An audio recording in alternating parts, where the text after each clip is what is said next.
Hola, soy nuevamente Margarita Ortega, docente del Departamento de Ciencias Sociales y Humanidades, para platicar algunos aspectos pedagógicos para la docencia a distancia.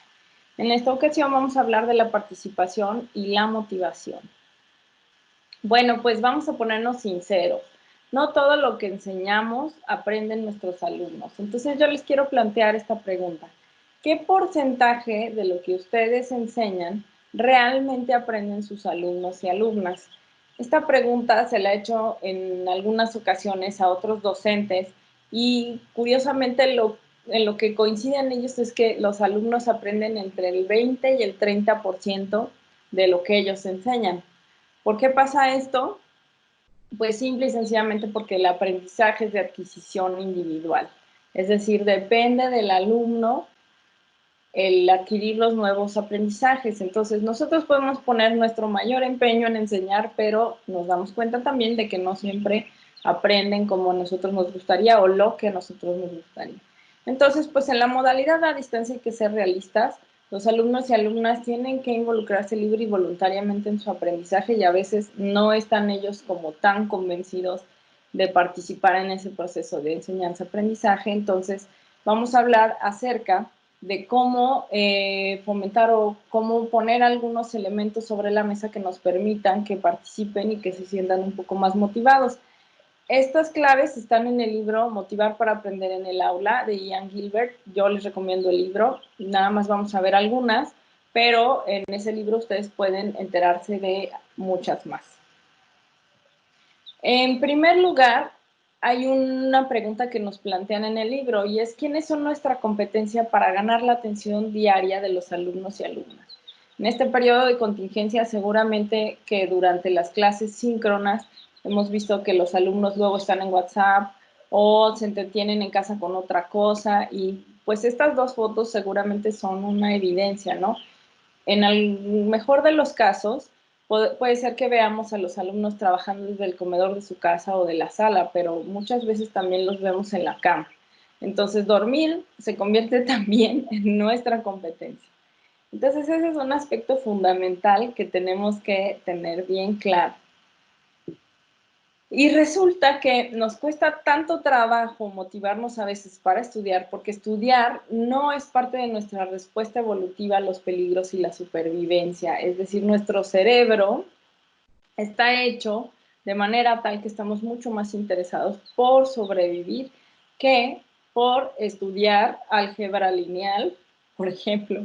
Entonces, pues es importante tenerlo esto en mente y darnos cuenta que pues vamos a estar compitiendo con muchas otras experiencias que pueden ser más estimulantes para los alumnos, entonces pues hay que entrarle a la competencia y una de esas formas es planteándonos la siguiente pregunta: ¿y de qué me sirve estudiar, no sé, metodología de la investigación cualitativa?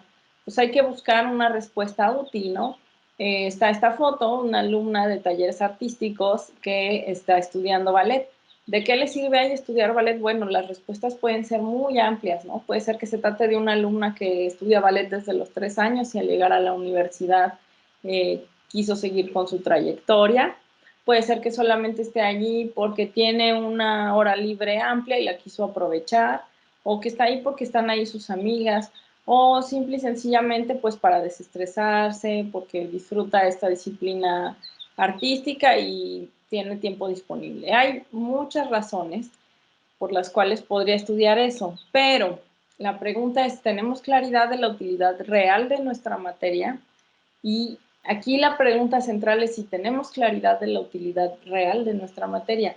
Muy probablemente sí la tenemos, pero viene otra pregunta que es aún más importante, que es si nuestros alumnos se enteran de eso.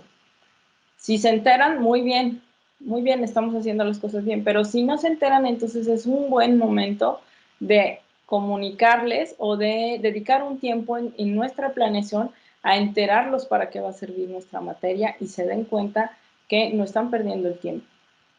Entonces, la primera clave de la motivación es saber responder a la pregunta, ¿eso de qué me sirve?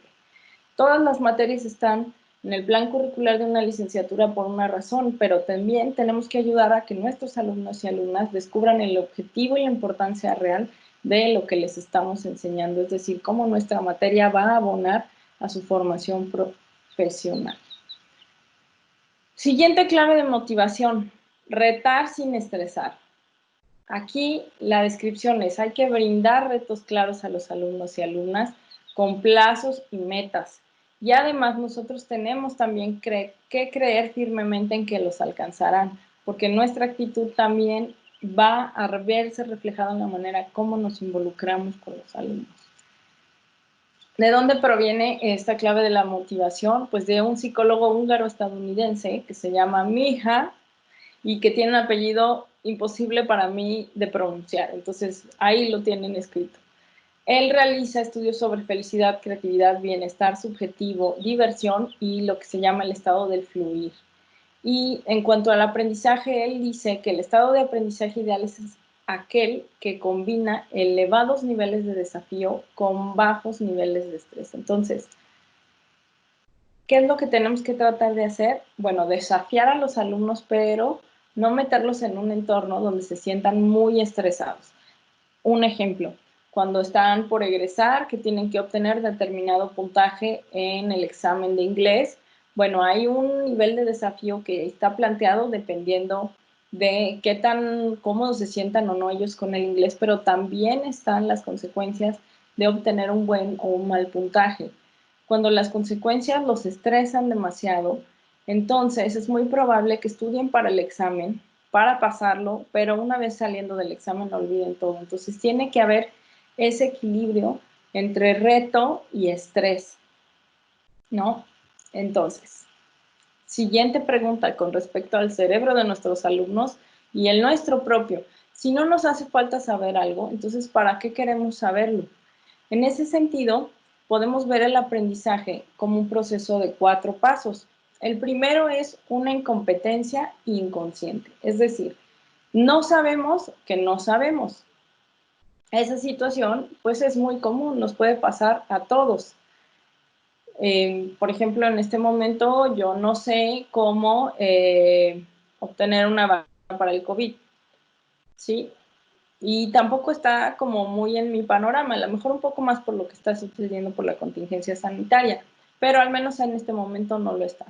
Lo siguiente es una incompetencia consciente, saber que no sé algo que es importante.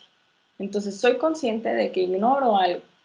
Y lo que debe de suceder en nuestra clase es llevar a nuestros alumnos a ese segundo paso y además también al tercer paso, a una competencia consciente. Una vez que logramos que ellos se den cuenta que hay algo que no saben y que sería bueno que supieran, entonces hay que llevarlos a que lo sepan y además a que sean conscientes de que lo saben, para que posteriormente la vida se encargue de llevarlos por una competencia inconsciente. Un ejemplo, prácticamente todos sabemos cómo amarrarnos las agujetas, ya que somos adultos. Esta es una competencia que tenemos ya de manera inconsciente porque no nos detenemos a pensarlo ni a recordarlo. Simplemente es algo que hacemos cada vez que nos vamos a poner unos zapatos con agujetas. Y esa es la idea, que los alumnos adquieran de verdad el aprendizaje para que puedan aplicarlo incluso sin tener que estarlo pensando. ¿Cómo se logra eso en clase? Bueno, pues hay que llevarlos a esa incompetencia consciente, o sea, hacerlos que duden sobre lo que saben y provocar lo que se llama un conflicto cognitivo, que es lo que provoca en el estudiante la imperiosa necesidad de hacer algo por resolver la situación que le genera un desequilibrio mental. Entonces, este conflicto cognitivo fue planteado por Piaget y por Vygotsky.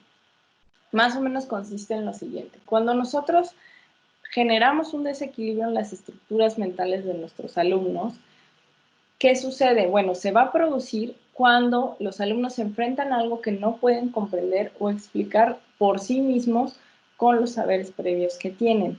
Y entonces también asumen tareas que requieren de nuevos saberes. Es decir, ellos se dan cuenta que hay algo que deberían de saber y no saben, o que de saberlo les podría solucionar algunos aspectos de su vida. ¿Eso qué genera? La necesidad de aprender nuevos conocimientos, de aprender procedimientos y de solucionar problemas.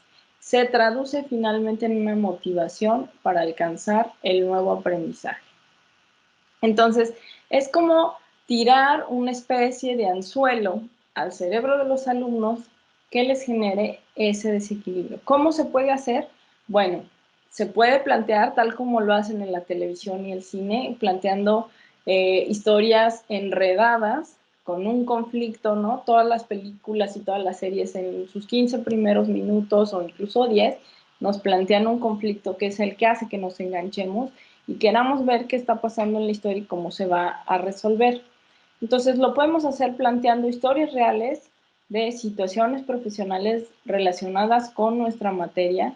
Puede ser que tengan finales inesperados o no muy lógicos, con estudios de casos, con acertijos, con retos, con premios. Les voy a poner un ejemplo.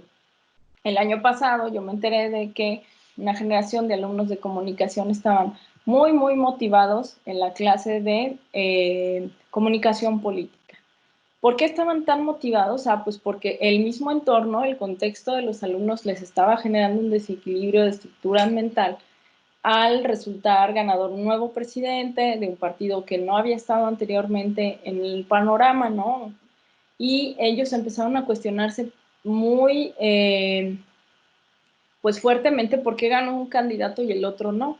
Entonces a cada sesión llegaban con el profesor con preguntas muy interesantes que partían precisamente de que el entorno les estaba generando un desequilibrio en sus estructuras mentales.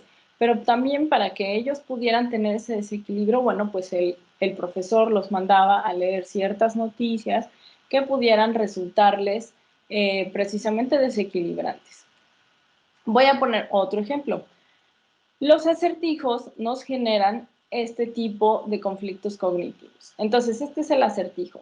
En 20 segundos, quita 3 letras de la siguiente serie y quedará el nombre y el apellido de un famoso escritor mexicano. Entonces, espero unos segundos.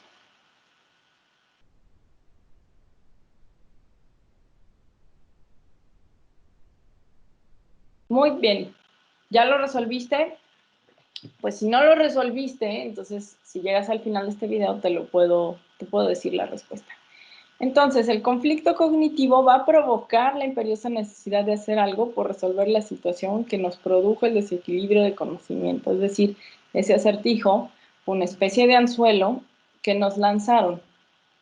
Y la clave de la motivación, nuevamente la recordamos, retar sin estresar. Brindemos retos claros a nuestros alumnas y alumnos con plazos y metas preestablecidos. Y además creamos firmemente que los alcanzarán. ¿Cómo se hace esto? Bueno, pues hay que tenerlo muy claro cuando realicemos la planeación del semestre en cuanto a cuál va a ser nuestra pauta de, por ejemplo, un proyecto final o incluso un examen final. Tenerlo claro, plantear fechas, describir nuestras pautas donde les comunicamos a los alumnos en qué consisten sus proyectos o sus prácticas y finalmente tener claro que las metas que obtengan en los parciales les van a abonar para una meta final que tiene que ver con nuestra evaluación final. Y pues vamos a ver otra clave de la motivación. Para la siguiente clave van 2 pistas. Esta es la primera y esta es la segunda. ¿Ya tienen más o menos idea de qué será? Pues les cuento que estas fotos tienen que ver con Paul MacLean, que fue un médico neurocientífico estadounidense que generó la teoría del cerebro triuno en 1940. Básicamente analiza al ser humano y dice que hay 3 elementos fundamentales que son el cerebro reptiliano, el límbico y la neocorteza. El cerebro reptiliano obedece también a nuestra evolución, ¿no? Es una parte del cerebro que nos hace luchar, huir, congregarnos, paralizarnos y reproducirnos. Es como de lo indispensable para sobrevivir. Y luego está el cerebro límbico, que es propiamente tal el cerebro de los mamíferos, así lo llama él, porque guarda las emociones y los recuerdos a largo plazo. Luego está la neocorteza, que forma nuestro pensamiento avanzado, la razón, el habla, la sapiencia. Entonces, los seres humanos tenemos estos 3 elementos de nuestro cerebro triuno. Y con respecto a la educación, nos sugiere que mantengamos bajo control a los reptiles, es decir, a nuestro propio reptil que nos hace luchar, huir, congregarnos, paralizarnos o reproducirnos. Y ocuparnos de lo básico, que es frío, hambre y miedo, lo que sabíamos de la pirámide de Maslow. Hay que darnos cuenta también que en esta contingencia sanitaria, muchas veces el ambiente de casa no es el mejor para los alumnos. Hay que estar atentos a si estos alumnos es posible que mantengan bajo control a su propio reptil y si no, si observamos que hay frío, hambre y miedo, incluso desde un sentido figurado, hay que recordar que la universidad cuenta con servicios psicoeducativos para apoyar a esos alumnos que están enfrentando algún conflicto en casa. Hay que estar al pendiente de eso y en caso de ser necesario, pues actuar para mantener bajo control a ese reptil y que ellos mismos se sientan mucho mejor. Porque además en esta situación de ocuparse de lo básico, la ausencia de miedo, se incluye la ausencia del miedo al fracaso, ¿no? Tanto en nuestra materia como en la vida. Entonces, pues habrá que estar atentos a esa situación. Y en cuanto al cerebro triuno, también nos dice que la memoria a largo plazo y la emoción van de la mano. Las emociones son activadoras de la memoria y le mandan un mensaje al cerebro que le dice, esto es importante, recuérdalo. Entonces, seguramente una de las cosas que más recordamos de nuestro pasado pues son aquellas experiencias que nos hicieron asustarnos o nos hicieron ser muy felices, ¿no? ¿Quién no se acuerda de su primer beso, por ejemplo? Pues eso se queda en nuestra memoria porque van ligadas las emociones con las memorias y el aprendizaje. Entonces, la sugerencia es tratar de ser personales y emocionales con los alumnos para que pueda haber un intercambio. Una de las cosas que los alumnos probablemente más extrañan es el estar juntos y el trabajo en equipo. Entonces, este es un buen momento para plantearnos de qué manera vamos a armar los equipos, si los vamos a armar nosotros a nuestro contentillo o si vamos a dar un poco de opción a los alumnos a sentirse un poco más motivados trabajando en conjunto con aquellas personas con las que se sienten más cómodos o a las que extrañan más. Es una pregunta, cada quien habrá de elegir lo que vean. Y otra situación también es que al estar en su hogar, el maestro y los alumnos también hacia el maestro entran en contacto con la intimidad de las personas que están involucradas, ¿no? Ustedes van a ver su cuarto, ellos puede ser que vean su propia casa y es un buen momento para tirar un lazo de confianza, para ser emocionales y pues esta es la clave de la motivación siguiente, mantener bajo control al reptil y ser emocionantes. Entonces, tratemos de crear un entorno agradable y seguro para el aprendizaje a distancia. Seamos curiosos, emocionales y emocionantes. Es un buen momento para platicar sobre las cosas que nos preocupan, también sobre las que nos hacen felices. Pueden estar totalmente relacionadas a nuestra materia o relacionarlo de una manera transversal. Y pues finalmente, una recapitulación de lo de esta parte sobre la participación y la motivación. Bueno, la primera es tratar de responder a la pregunta, ¿eso qué me sirve?, con nuestra clase y además asegurarnos de que los alumnos se enteren de qué sirve la materia.